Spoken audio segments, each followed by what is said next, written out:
How big of a blow is this to the city of Barnsdall? It's a huge blow. I mean, it's a substantial blow. The rumors that NuCera Solutions will close their doors in 6 to 12 months have now been confirmed by Barnsdall's mayor, Johnny Kelly. This decision comes less than 3 months later after the city was struck by an EF-4 tornado.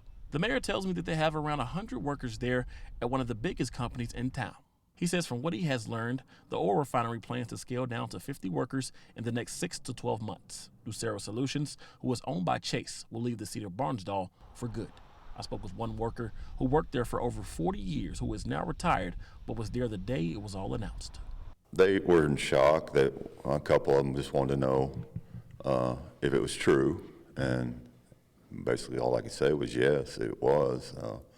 One of them wanted to know how the town was going to react. I just believe Barnsdall's going to just bounce back.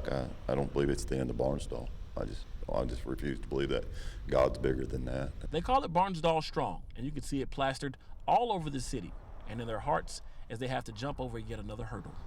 Just after a tornado took a good portion of their city away just months ago. But today, they found a bright spot. I've had some people reach out actually inquiring about buying the refinery and stuff, which I'm not in control of that. They'll have to speak with NuCera about that, but hopefully something positive will come out of this.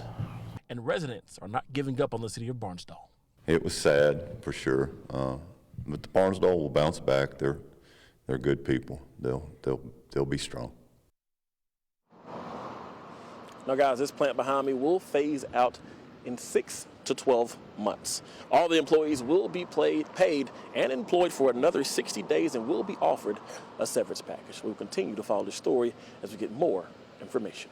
Live in Barnsdall, I'm CJ Macklin, News on 8.